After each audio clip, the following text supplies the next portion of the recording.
Successful investing के लिए आपको कोई फैंसी डिग्रीज, हाई आईक्यू या फिर लक की जरूरत नहीं है। आपको बस इन्वेस्टिंग की बेसिक नॉलेज, एक इन्वेस्टमेंट स्ट्रेटेजी और इमोशंस को कंट्रोल करना आना चाहिए। और अगर आप ये चीज करते हो तो आप इजीली स्टॉक मार्केट से बहुत अच्छा प्रॉफिट कमा सकते हो। दोस्तों, ये बुक द इंटेलिजेंट इन्वेस्टर पढ़ने में थोड़ी बोरिंग है, लेकिन इसको इन्वेस्टिंग की दुनिया का बाइबल कहा जाता है, क्योंकि इसके हर एक पेज में टाइमलेस इन्वेस्टिंग विजडम है। मैंने इस बुक को बहुत बार पढ़ा है और इनफैक्ट वॉरेन बफेट, जो इस वक्त दुनिया के चौथे सबसे अमीर आदमी है, उन्होंने अपनी पूरी दौलत इन्वेस्टिंग की नॉलेज से ही कमाई है। तो इसीलिए आज की वीडियो में मैं आपके सामने इस बुक के 5 इंपॉर्टेंट इन्वेस्टिंग लेसन्स को लाया हूँ, जिसे सीखने के बाद आपकी इन्वेस्टिंग की नॉलेज बहुत ज्यादा इंप्रूव हो जाएगी और आप भी अपने इन्वेस्टमेंट डिसीजंस ले सकोगे। तो चलिए शुरू करते हैं lesson number 1, investor and market fluctuation. दोस्तों, स्टॉक मार्केट से रिलेटेड सबसे बड़ी प्रॉब्लम लोगों की ये होती है कि ये मार्केट इतना फ्लक्चुएट क्यों होता है, और इसी स्टॉक मार्केट के डर को दूर करने के लिए मैं आपको एक सिंपल सा लेसन इस बुक से सिखाता हूँ। मान लो कि आपने अपने फ्रेंड्स के साथ मिलकर एक बिजनेस स्टार्ट किया। आपने उस बिजनेस में 1 लाख रुपए का इन्वेस्टमेंट किया और इस तरह आपके बाकी 4 दोस्तों ने भी 1-1 लाख रुपए का इन्वेस्टमेंट आपके बिजनेस में किया। अभी आपके टोटल 5 पार्टनर्स हो चुके हैं और 5 लाख रुपए का इन्वेस्टमेंट आपके बिजनेस में हो चुका है। अब मान लो कुछ साल गुजर गए और आप लोगों का बिजनेस सक्सेसफुली चलने लगा, लेकिन यहाँ पर आपका एक बिजनेस पार्टनर है जो आपके पास रोज आता है और आप जब भी सुबह सुबह अपने ठंडे दिमाग से चाय के मजे ले रहे होते हो, उस टाइम पर आपका एक फ्रेंड आपके पास आता है और आपको एक प्राइस ऑफर करता है ताकि आप अपना पार्टनरशिप उसे बेच दो और आप इस बिजनेस से हट जाओ, या फिर आप चाहो तो और ज्यादा इन्वेस्ट करके इस बिजनेस का एक बड़ा हिस्सा खरीद सकते हो। लेकिन यहाँ पर एक इंटरेस्टिंग बात यह है कि वो हर रोज अपने मूड के हिसाब से प्राइस बताता है। जब वो बहुत ज्यादा खुश होता है तो बहुत ज्यादा प्राइस बताता है, और जब वो बहुत ज्यादा निराश होता है तो एकदम कम प्राइस बताता है। तो इसीलिए आप कभी कभी तो उसके बताए हुए प्राइस को एकदम सेंसेबल मान लेते हो, लेकिन ज्यादातर आपको उसका बताया हुआ प्राइस बहुत गलत ही लगता है। और आपके इस पार्टनर का नाम है मिस्टर मार्केट। तो दोस्तों, अगर आप स्मार्ट हो तो ऐसे बिजनेस पार्टनर के साथ आप क्या करोगे? क्या आप मिस्टर मार्केट के बताए हुए प्राइस को एक्चुअल बिजनेस की वैल्यू समझ लोगे, या फिर जिस दिन आप उसके प्राइस से एग्री करोगे तभी उसके साथ सौदा करोगे? या फिर इससे और अच्छा ऑप्शन मैं आपको बताता हूँ, जब वो खुशी के मारे बहुत ज्यादा प्राइस बताता है, जैसे कि 1 लाख की वैल्यू की जगह अगर वो 1 करोड़ रुपए बताता है, तो आप उस दिन उसके साथ अपना हिस्सा बेचने की डील करोगे। और जिस दिन वो डर के या फिर निराश होकर एकदम सस्ता प्राइस बताता है, जैसे कि 1 लाख रुपए की जगह अगर वो 50,000 रुपए बताता है, तो आप उस दिन उससे ज्यादा खरीदोगे। लेकिन बाकी सारे टाइम आपकी समझदारी इसी में होगी कि आप उसके हर रोज के बताए हुए प्राइस को इग्नोर करो, क्योंकि दोस्तों जब भी आप उसके प्राइस को इग्नोर करोगे तो वो बिल्कुल भी बुरा नहीं मानेगा। दोस्तों, जरा सोचिए, ये बुक बेंजामिन ग्राम ने 1949 में लिखी थी, जब इंटरनेट का नामो निशान भी नहीं था। उस टाइम पर मिस्टर मार्केट मतलब दिन भर में सिर्फ एक टाइम यानी सुबह की चाय के साथ जो न्यूज़पेपर आता था उसमें आपके बिजनेस का प्राइस कोट होता था, और उस टाइम पर मिस्टर मार्केट वही था। लेकिन आज हर एक सेकंड में प्राइस चेंज होता है और मिस्टर मार्केट बहुत ही ज्यादा नोटी हो गया है, और इसीलिए बेंजामिन ग्राम के लॉजिक आज उस दिन से ज्यादा एप्लीकेबल है। इसीलिए इस चैप्टर से आपको एक सबसे इम्पोर्टेंट लेसन सीखने को मिलता है, वो ये है कि प्राइस और वैल्यू दोनों अलग अलग चीज होती है, और कभी कभी इनमें बहुत ज्यादा फर्क होता है, क्योंकि प्राइस इज व्हाट यू पे, value is what you get. आपको प्राइस पर सिर्फ तभी फोकस करना है जब आप कोई ट्रांजेक्शन करते हो, बाकी टाइम आपको उस बिजनेस की क्या वैल्यू मिलती है आपको उस पर फोकस करना है। Lesson number 2,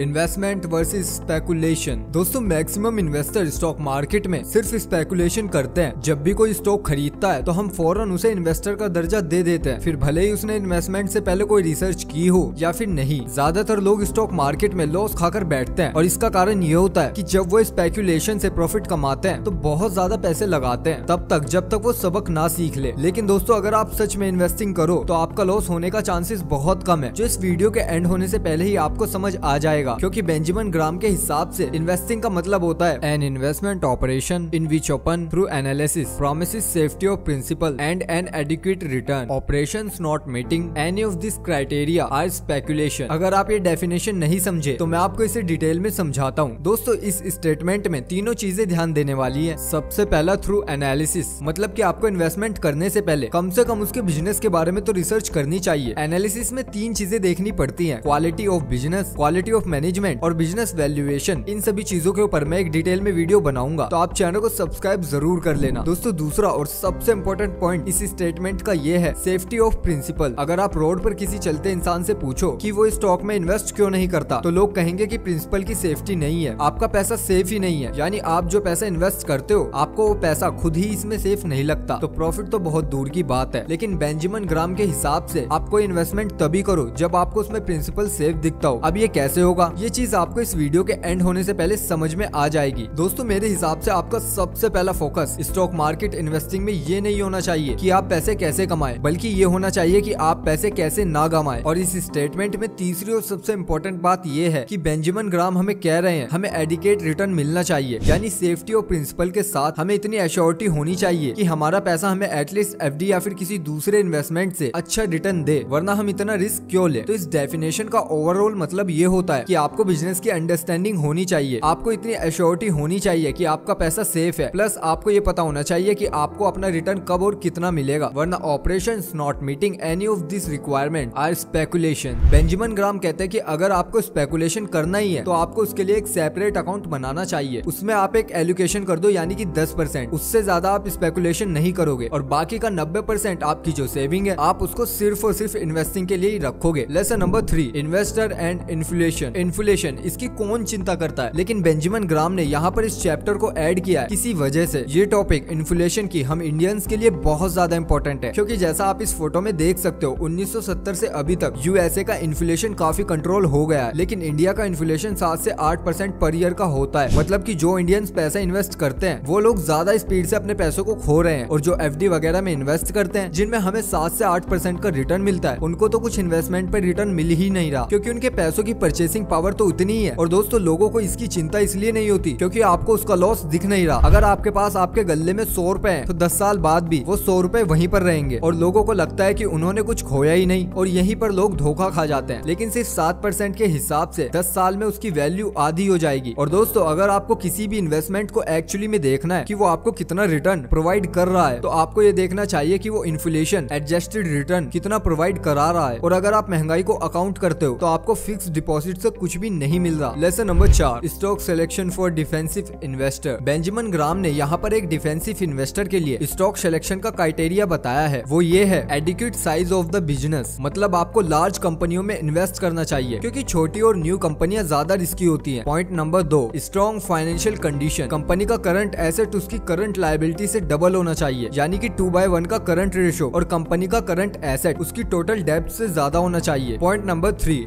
earning stability. Some earnings for the common stocks in each of the past of 10 years, यानी कंपनी का कुछ न कुछ प्रॉफिट होना चाहिए पिछले 10 सालों में। Point number 4, dividend record uninterrupted payments for at least the past 20 years, यानी कि कंपनी ने कंटिन्यूसली पिछले 20 सालों में अपना डिविडेंड पे किया। Point number 5, earning growth. Company का प्रॉफिट हर साल बढ़ता रहना चाहिए, कम से कम 33% पिछले 10 सालों में, जो मेरे हिसाब से बहुत ही ज्यादा कंजर्वेटिव है। इंडिया के कॉन्टेक्स्ट के हिसाब से मैं कहूंगा कंपनी का प्रॉफिट एटलीस्ट डबल होना चाहिए। Number 6, moderate PE ratio. Company का करंट प्राइस पिछले 3 साल की एवरेज अर्निंग से 15 गुना से ज्यादा नहीं होना चाहिए, वरना आप उस स्टॉक को बहुत महंगा खरीद रहे हो। और सबसे इंपॉर्टेंट रूल, डिफेंसिव इन्वेस्टर्स को ग्रोथ स्टॉक कैटेगरी के सारे स्टॉक्स को अवॉइड करना चाहिए। Lesson number 5, margin of safety. Finally जब आपने रिसर्च करके ऐसी कंपनी ढूंढ ली है जो सबसे बेस्ट है, तो फिर आपको उसके प्राइस पर ध्यान देना चाहिए कि आप उसे ज्यादा महंगा तो नहीं खरीद रहे हो। तो दोस्तों मार्जिन ऑफ सेफ्टी से हमें सीखने को मिलता है कि आपको स्टॉक्स को तभी खरीदना चाहिए जब उसका प्राइस आपके कैलकुलेशन के हिसाब से और सस्ते में बिक रहा हो। जैसे मान लो एक इंजीनियर को ब्रिज बनाना है, उस ब्रिज पर 20,000 किलोग्राम के ट्रक्स पास होंगे, तो उसको ऐसा ब्रिज नहीं बनाना चाहिए जिसकी लोड लेने की कैपेसिटी सिर्फ 20,000 किलोग्राम की हो। उसको एटलीस्ट 30,000 किलोग्राम या फिर 40,000 किलोग्राम का टारगेट रखना चाहिए, ताकि अगर कभी ट्रक ओवरलोड भी हुआ तो मार्जिन ऑफ सेफ्टी काम आएगी। इसीलिए जब आप कंपनी का इंट्रेंसिक वैल्यू यानी कि एक्चुअल वैल्यू पता लगाते हो, जो मान लो 100 रुपए पर शेयर है, तो आपको उसे उससे भी कम प्राइस में खरीदना चाहिए। यानी नॉर्मली आपको उसे 66 पर शेयर के नीचे खरीदना चाहिए, ताकि अगर आपको कैलकुलेशन या एस्टिमेट में कुछ प्रॉब्लम हो तो मार्जिन ऑफ सेफ्टी काम आए। और अगर उसका स्टॉक 100 रुपए से नीचे जाना ही नहीं है तो आपको उसे खरीदना ही नहीं चाहिए। दोस्तों जब आप इतने सारे रूल को फॉलो करोगे, यानी कि मार्केट फ्लक्चुएशन को इग्नोर करके स्टॉक्स की जगह अगर आप बिजनेस की रिसर्च करोगे, क्योंकि आपको पता होना चाहिए कि आप स्टॉक में इन्वेस्ट नहीं करते बल्कि स्टॉक्स के थ्रू इन्वेस्ट करते हो, तो फाइनली आप एक मार्जिन ऑफ सेफ्टी यूज करोगे। तो हो सकता है कभी ना कभी आपको लॉस मिल जाए, लेकिन अगर आप ओवरऑल एक पोर्टफोलियो क्रिएट करते हो जिसमें आपने ऐसे वेल रिसर्च 10 से 15 स्टॉक खरीद कर रखे हो, तो लॉन्ग टर्म में आपको अच्छा रिटर्न ही मिलेगा। तो दोस्तों ये था हमारा आज का वीडियो। आई होप वीडियो आपको अच्छा लगा होगा, और अगर वीडियो आपको अच्छा लगे तो प्लीज आज इस चैनल को सब्सक्राइब कर दो, वीडियो को लाइक कर दो। मिलते हैं बहुत जल्द आपसे अगली वीडियो में, तब तक के लिए बाय बाय, अपना ख्याल रखिएगा।